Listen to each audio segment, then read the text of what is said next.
If you're a business owner looking to lodge your own BAS, you're in luck. I'm going to be walking you through step by step exactly how you can submit your own BAS. In case you don't know who I am, I'm Davie Mack. I've been a chartered accountant for over 15 years, and I also run my own accounting firm, helping thousands of small businesses and contractors with their tax and accounting.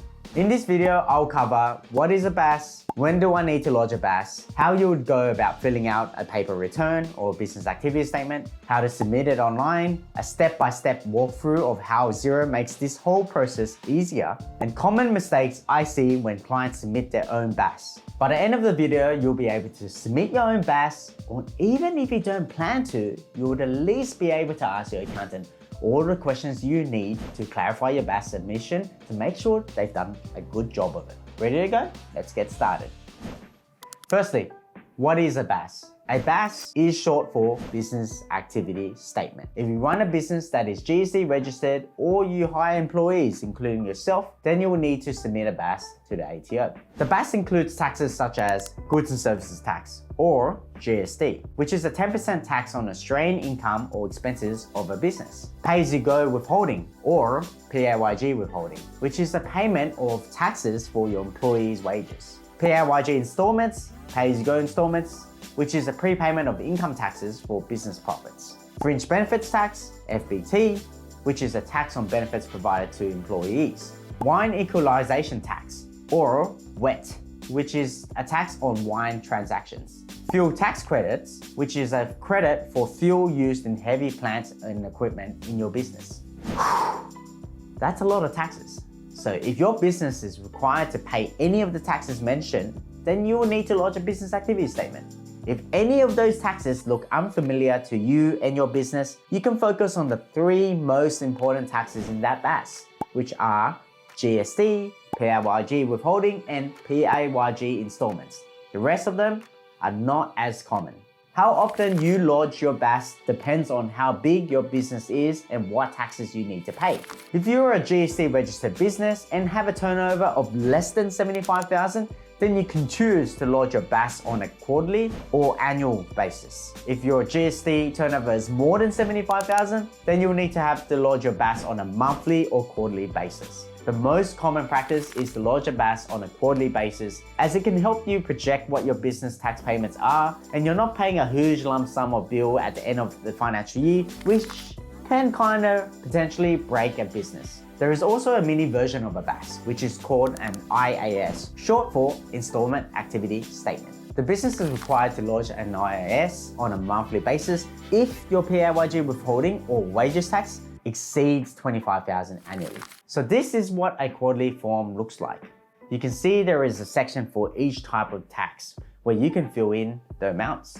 So if you look at the GST section, there is a section where you can record all the information about your sales and your GST. And if you scroll down or turn the page, you'll see a similar setup for the other types of taxes. Now, submitting via paper is quite an old school way of doing it, and the ATO generally advises against it just because it takes longer processing time. It can take up to 60 days for paper forms, so we don't generally recommend doing this at all. Instead, sole traders can lodge online via their MyGov account, and businesses can use a secure portal or a standard business reporting enabled software known as SBR software. SBR software is whatever accounting software you're using right now. My favorite accounting software is Xero, which is actually the sponsor of this video. I'll be showing you how to use Xero to submit the BAS, because it's not only the one I use for my business, but the one I've recommended to all of my clients as an accountant and business advisor for the last 15 years. Xero has been my go-to cloud accounting software because it's been the easiest to use and has the best functions to suit most small businesses. Trust me, we love it so much that we've been platinum partners with Xero for years now. So if you haven't decided which cloud accounting software you'll use, I'll highly recommend you try Xero. I've left a link to a special deal in the description box below. We negotiated the best discount on the market for our audience, so check it out. Now, back to the video. Basically, what you do next is you click on accounting here and then click on activity statements. As long as your accounting software is being connected to the ATO, your business activity statements will show up here, and you can actually press lodge button. So obviously the next BAS would show up here.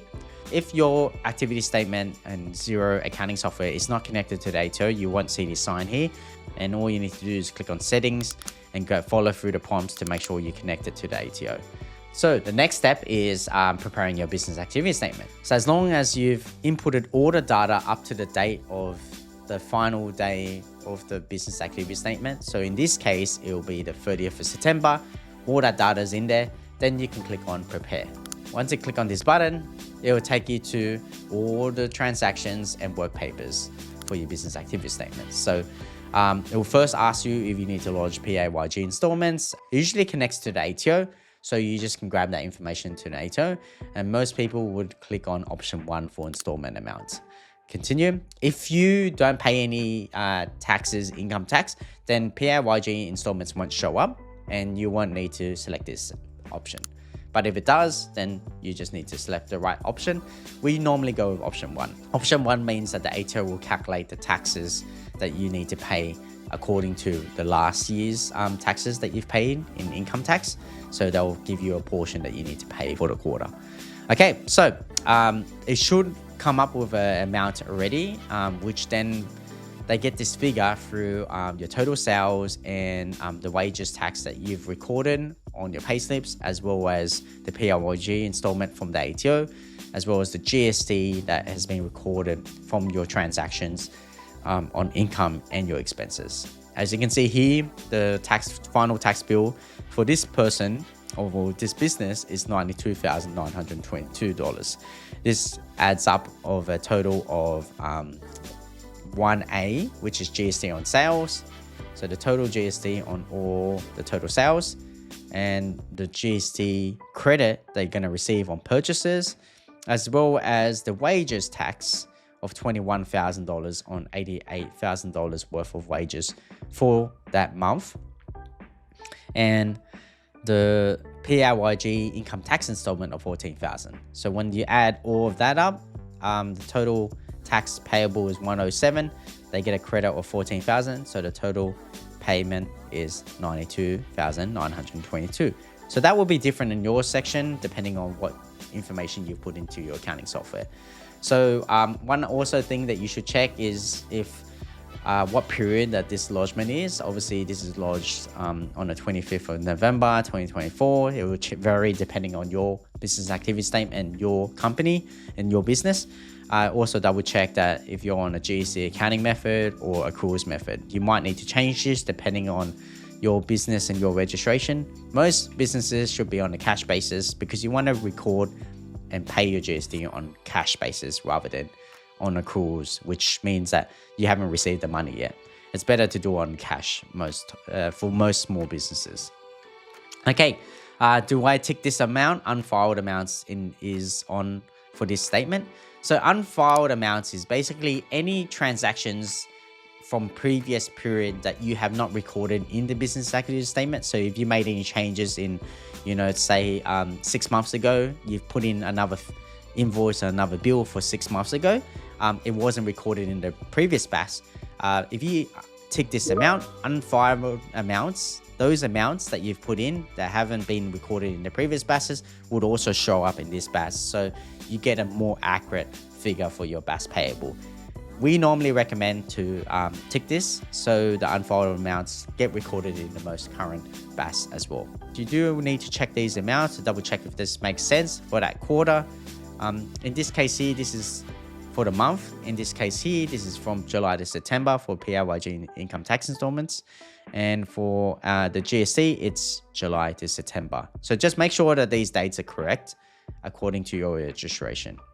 Usually it connects with the ATO and it will update that information accurately, but it's always good to have some human touch to check this. Okay, if you're happy with these figures, these totals, you might also want to click on this, which then breaks down all the transactions for the whole period. What you should do is just review these transactions, double check that these figures are right, and if there's any problems with it, then you should click on it and make adjustments where needed. What you should be looking for is any transactions that should have GST that has the GST amount on there. So double check those. Also check if any of these transactions are incorrect as well. You can also break it down by BAS field. This is kind of just a different type of report that you can look at. But yeah, you can review these all. And I recommend looking at these transactions individually to double check if it's correct. If you're satisfied with yourself that you're happy with these transactions, then you can go back to the summary and scroll all the way to the bottom and lodge and create a draft bill. So once you press this button here, it will prepare the BAS for you. So I'm going to press this button right now for you. And I'm going to agree to authorize the lodgement.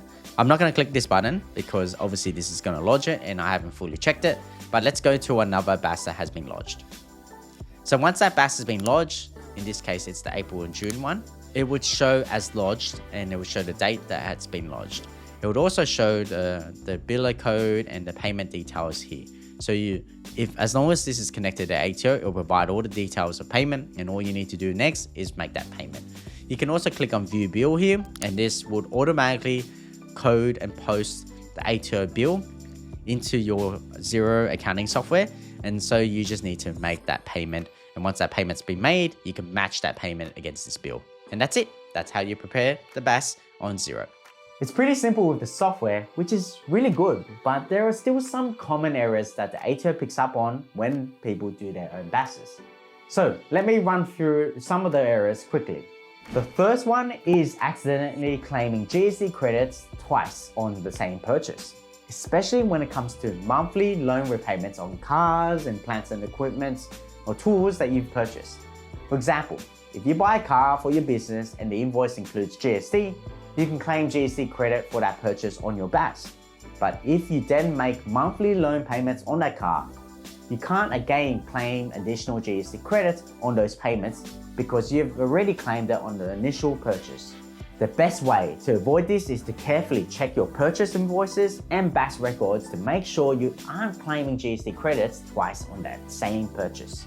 And make sure you're coding your monthly repayments accurately in your accounting software like this.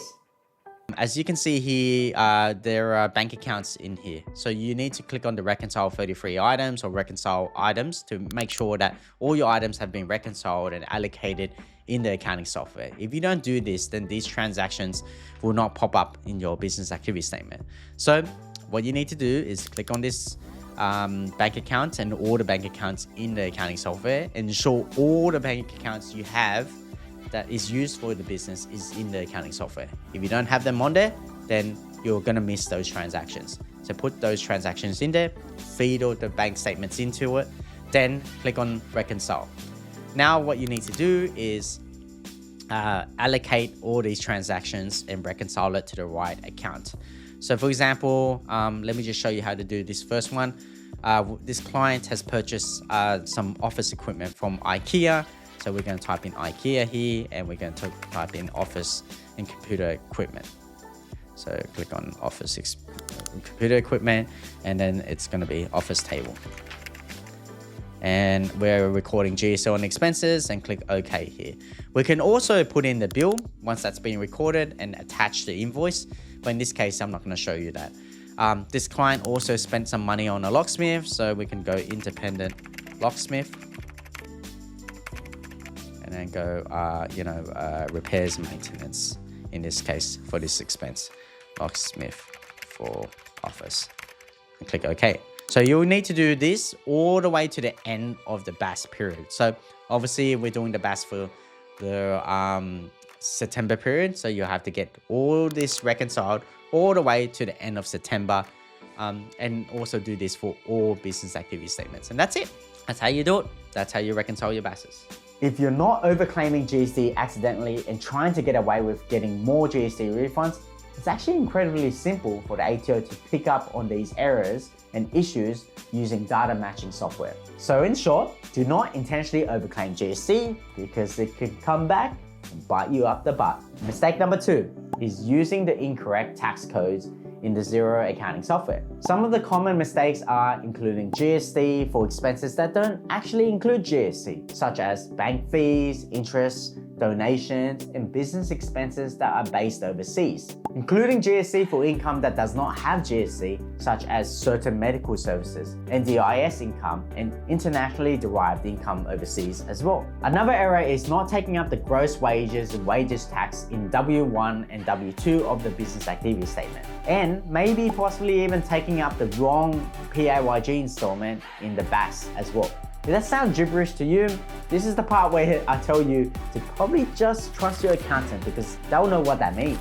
Another mistake is probably less of a mistake than something people try to do deliberately, and that's not declaring cash payments. This is illegal, so don't do it. Even if you're tempted, don't do it. The next mistake is claiming GST on private purchases. Again, if you're doing this, knowing that it is a private purchase, it's illegal, don't do it. Here are also common transactions that you cannot claim GST on. Personal loans or credit card payments, director fees or drawings, personal expenses such as home, rent, groceries, entertainment. So it's a good idea to keep a clear record separating business and personal expenses. Lastly, when making a significant purchase, always check the supplier's ABN by searching ABN lookup on Google and request tax invoices where needed. To claim a GST credit on a purchase, you must have a valid tax invoice from a supplier with a valid ABN. If you claim GST credits without a valid tax invoice or from a supplier without a valid ABN, the ATO might penalize you